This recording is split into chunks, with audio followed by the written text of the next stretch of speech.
Welcome. Welcome. Welcome to First Parish, Unitarian Universalists of Arlington. We choose. We choose. We choose to be A liberal religious community. Welcoming. Welcoming to all. We encourage each other on our spiritual journeys. Support one another through the changes in our lives.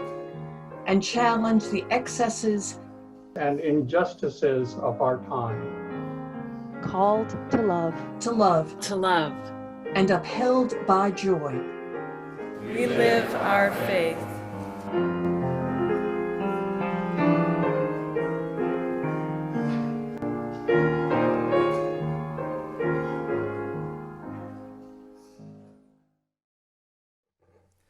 Let us pray. We bring our joys and sorrows, shared and unshared, into our time of prayer, our communal engagement with the sacred, the mysterious, the beyond, however we perceive it. I invite you to settle your body, find a stillness, hold a stillness, let the stillness carry you, and breathe.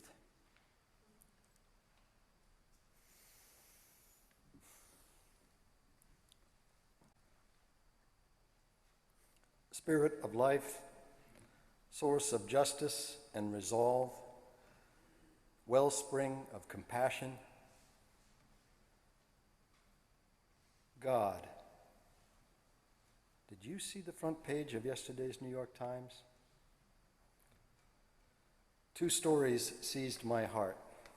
Not the only 2, if only that were so. Just 2 among the many these days.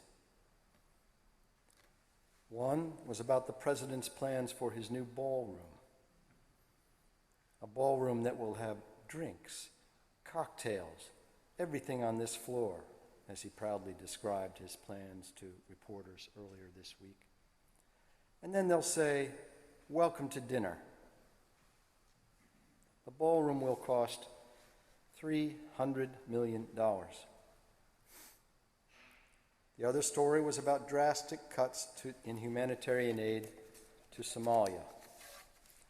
Money that buys fortified milk and peanut paste for malnourished children in a country ravaged by decades of civil war.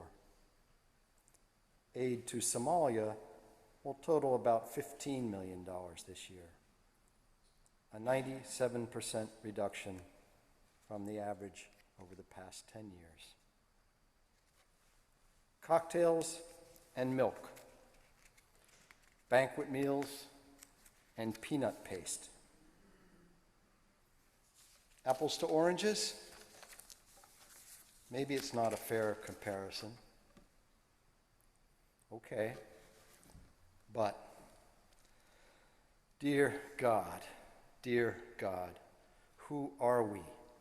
What have we become? Against the daily onslaught of dispatches from a wounded world, how can we carry on?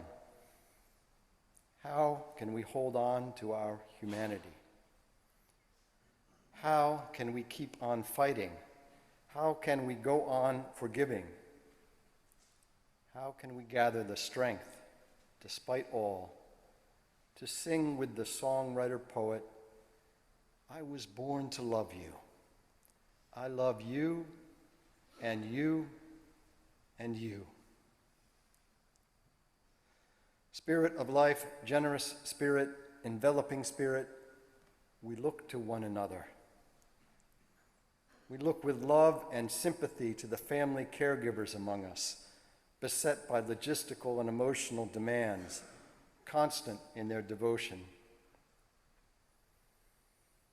We look with love and compassion to the mourners among us, grieving the loss of a sibling, parent, or spouse. Among them, our own Tish Miller, and our own Jean Rosenberg, Natalie Southwick, and Lindsay Southwick, our own Carolyn Hodges. We look with love and gratitude and respect to the marchers among us, the protesters, the sign makers, the letter writers, the organizers. We make each other strong. We fill each other's hearts, for we know that we were born to love you. You and you and you. In the Spirit, by that Spirit, with the Spirit giving power, we will find true harmony. Together, let us share 2 minutes of silence. Hello, my name is Ann Ehlert, and I'm on the Social Justice Coordinating Committee. Our committee is here to support you, to support everybody in living our UU values and faith. And we do that by offering opportunities for education and action in social justice work that supports everybody's right to dignity, freedom, and love. There are many ways to get involved at First Parish to create a more just world. We currently have several issues-based groups that are working on supporting democracy, racial justice, refugees and immigration issues, clean energy sources, indigenous justice, and peace and justice in Palestine and Israel. We would love to have you join us. I think for all of us, the work we do comes from the heart, and we find community and gain faith and hope from each other in the work we do. Today's service is our annual Living Our Faith service, and we have 3 committed, inspiring First Parish members that are going to be speaking today. I am thrilled to welcome Betsy Carlton-Gyson, Peter Heller, and Betsy Leondar-Wright, and we will now hear about the work they do and what it means to them. Righteous anger was a steady companion through my childhood. Why doesn't everyone have a home? Why don't we share food so no one's hungry? The questions kept coming as I started to explore the world outside of my family bubble. Spurred by overheard snatches of news radio, the daily newspaper, and field trips into Boston, I didn't understand why there was so much unfairness, and especially why nobody was fixing it. This anger propelled me into studying politics and gender studies in college, and then into the chaotic life of a campaign staffer. Campaigns, protests, environmental nonprofits, and a stint on Capitol Hill comprised the first decade plus of my working life, all spurred by a keen sense of right and wrong and anger at injustice. Over the next decade, new priorities emerged. I got married, attended graduate school, and became a parent to Josie and Gus. My anger around injustice was still there, but on the back burner. Then in 2016, my fire relit as the possibility of the first woman president loomed large. And man, I had missed my anger. But then came election night, a cold reminder that progress doesn't come without a fight. Despair quickly followed the shock that people had voted for Trump, over an incredibly qualified and effective woman. But by Trump's inauguration in January, despair faded and full righteous fury took over. Once again, my life became a flurry of protests and campaigns, albeit this time as a volunteer with toddlers in tow. Connecting with like-minded angry people reminded me of how good most people are, and their energy kept me going. Then came 2020 and COVID lockdown. Life became smaller as we all kept to our bubbles and focused on our communities. Mutual aid groups popped up. The school PTO fundraised for families that needed extra support. People reconnected with old friends. Like many, my thinking veered from, how can I fight systemic problems, to how can I help my neighbors? My values stayed the same, but my day-to-day approach shifted. The widespread focus on community, paired with Biden's election, led me to believe that the country had turned a corner. While we still had a lot of work to do, we had held the core together and we had survived Trump. Then came 2024. I don't need to rehash that. We all know what happened. This time when the despair came, it didn't leave. A cold and helpless feeling dampened the fire in my belly. My spiritual and political resources came up lacking. Protests and postcards seemed insufficient. The barrage of bad news is never-ending. Immigration raids and detainment, assaults on women's and trans people's bodies, Black Lives Matter progress rolled back, violent January 6th insurrectionists pardoned, environmental protections and climate emergency programs gutted, and on and on. The Trump fire hose transformed my angry internal fire into embers. Like fire and oxygen, righteous anger needs optimism to burn, and I didn't have any. Over time, I relearned the COVID lesson that focusing on people rather than politics is the key to persisting. It was overwhelming to look at the world or my country, but there was lots to do locally. Tending to the people within movements helps build them. I knew that I needed new sources of spiritual nourishment to move me to action from a place of despair. I leaned into First Parish's community and into worship. Walks with friends and time in nature rose to high priorities. Family movie nights, one-on-one time with my kids, and generally goofing around with my family ranked above work calls. I surrounded myself with dogs, a strategy that I cannot recommend highly enough. And slowly I found that I had enough nourishment to get active again. So I ran for town meeting, joined the religious education and giving first committees here at First Parish, attended more potlucks and community events, led the props committee for the Thompson Elementary School drama project, and I found that connecting with people, especially here at First Parish, brought some of that optimism back. I know that I can't get rid of ghouls like Stephen Miller or macho warriors like Josh Hawley, but I can support progressive local candidates. I can't protect the Department of Education, but I can make sure that Finding Nemo has some pretty kick-ass props. I can't stop districts in Missouri or Texas from banning books, but I can thank the librarians that teach our children about censorship. I miss my anger. It provided motivation, clarity, and hope. But during its sabbatical, because I have to believe that it's still alive deep down there, I can focus on my family, neighbors, community, and state and local politics. Hell, I've even started writing postcards again.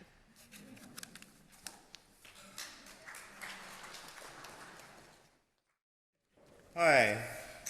Reverend Erica suggested that I speak about my experience knocking on doors in Pennsylvania and its relation to my faith. So let's go back to the summer of 2024 as the threat of Trump 47 and Project 2025 loomed. I knew I had to do something. I live in such a bubble here in Boston, and our state was a shoo-in to vote for sanity. It was clear I needed to go to a purple state. I have family in Pennsylvania. I've lived and worked there, so I signed up to canvass in suburban areas north of Philadelphia. I've canvassed my entire adult life, but it has become more difficult as I get older. I'm more sensitive about violating people's sense of privacy in their homes. My first weekend canvassing was in Percy, well outside the city. After getting my assignment, I drove to my turf with a pit in my stomach. I really wanted to just sit in my car for the next 5 hours. But I had signed up to do this because I knew I needed to, so I got out and began knocking on doors. I encountered difference, lives harder than mine, moral fiber, agreement, disagreement. I got yelled at, cursed at. More often, I deeply appreciated the civilized conversations I had with people who fundamentally disagreed with me. It's a privilege to get a glimpse into other people's lives. It widens my world and humbles me. Everyone I met knew what it is to make ends meet, while also navigating this life, aware of their own hopes and dreams. I returned to Pennsylvania for the run-up to the election and stayed to knock on doors election morning. The more I knocked, the more I wanted to. As I began to drive home, my route took me through rural areas. At one place, almost 100 people were lined up to vote outside a school. They didn't seem like Harris voters, and they were motivated. As I crossed from Pennsylvania into New Jersey, everything got shinier, freshly paved and painted, the houses bigger. The ratio of Harris to Trump signs increased. It didn't feel good. I posted a photo on social media of me at the canvassing headquarters with the words, "Today, we will find out what kind of country we live in." And we are continuing to find out the good and the bad. Trump won for real reasons, and we would do well to examine them. My friend Kate says, "We were certain of the obviousness of the Enlightenment." Unlike some campaign signs, the choice was less than obvious to millions of voters, or obvious in a different direction. We dismiss those voters and the energies at play at our peril. Those 2 weekends of door knocking were the most vital and meaningful experiences I had in 2024. Hard as they were, they made my life sing. Taking a social risk, challenging my preconceptions in a somewhat foreign place to take action I believed in. So how does my faith fit into this picture? The entire door-knocking activity was grounded in this community, a place that centers care, compassion, and action, and sets daily examples for the same. I don't feel unusual at First Parish for canvassing. In fact, it was a Sunday morning sermon that pushed me over the edge, got me off the dime to sign up for going to Pennsylvania. This community supports my core values, which are to constantly renew contact with reality, with the present moment, to shed my preconceptions, my need for security and the limitations that brings, to take in different points of view, and to serve. It is so much easier to live this faith when I am part of a community that supports this stance and provides endless opportunities for engagement. Sure, I could have canvassed without being part of First Parish, but this church has motivated and supported me in doing so, helped me to engage with the world around in all its variety and to live with purpose. To each of you and to this community, I'm very grateful.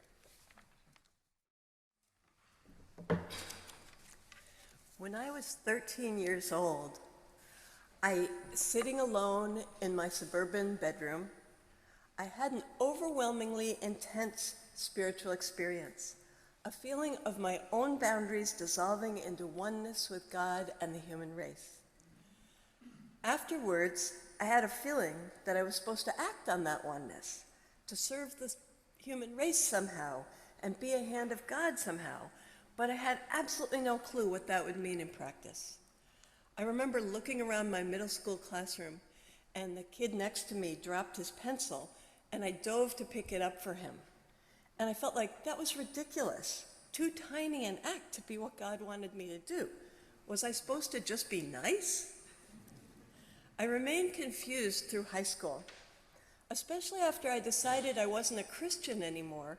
My spirituality felt like a private, secret thing, and that felt really wrong.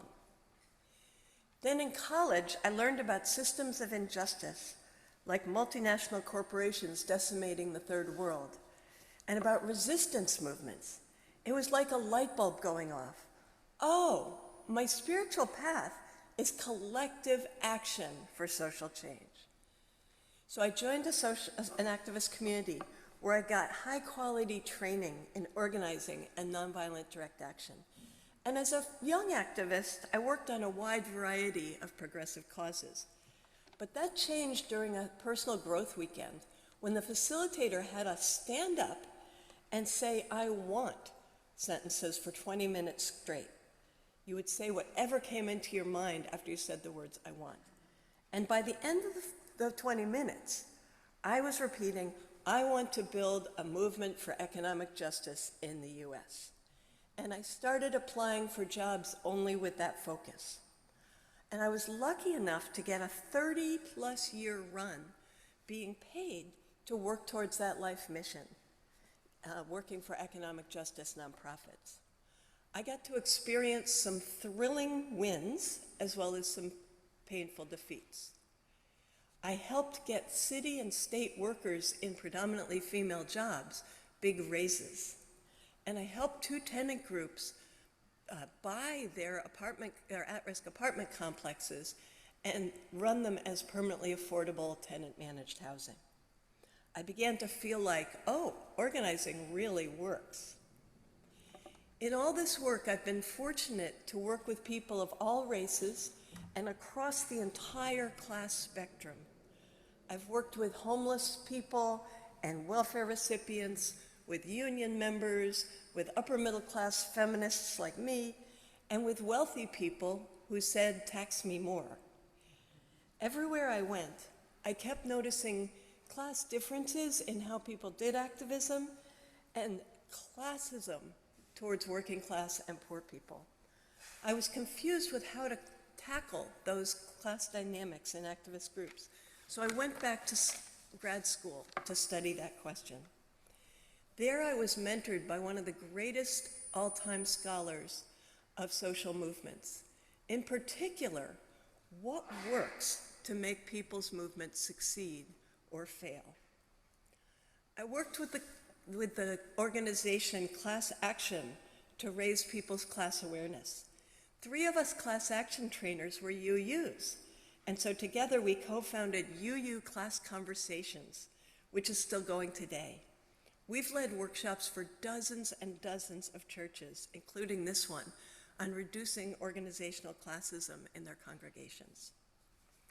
Around the time I turned 50, I realized that I had transitioned from frontline organizing to synthesizing what I had learned and offering it in classes and books. 3 of my books are based on interviews, so I got to listen to the voices of people of all races and classes and political beliefs and write up what I learned from them. And when I taught college sociology classes on race and class inequality and on social movement strategy and activist skills, I felt like I was passing on what had been passed on to me. Excuse me, negative for COVID. So now in today's resistance movement, I'm passing on my strategy learnings by co-editing the Don't Organize e-newsletter with some First Parish members, including my brother-in-law, Eric Siegel, and by co-facilitating Activism That Works workshops with my sister, Ann Wright. Even though I've done solo work like writing books, and even though I've continued to have solo experiences of being close with God, alone in nature, I believe that holiness resides most in the we, when humans act together, dissolving the boundaries between individuals into a collective identity. I sense holiness in the small we together of my beloved family, and in the we together of singing in a group, and in the we together of protesting in public like we did last weekend, and also, of course, in the we together of religious worship. My other religious home is Reconstructionist Judaism, which I've been attracted to and involved with for 45 years. At my synagogue, almost every member is part of one of the social justice committees. And the prayers lift us joyfully above our individual concerns into the vast God's eye view of a more just and peaceful future world. And at First Parish, too, we together put the UU principles into action. I sense holiness when the choir sings and when we sing together, and I sense holiness in all the work on racial justice and climate justice and so on. And there's also holiness in all the hard work that we together do to create the Harvest Fair and the Pie Palace and everything. I am proud to be a member of a congregation where worship and social justice are so intertwined.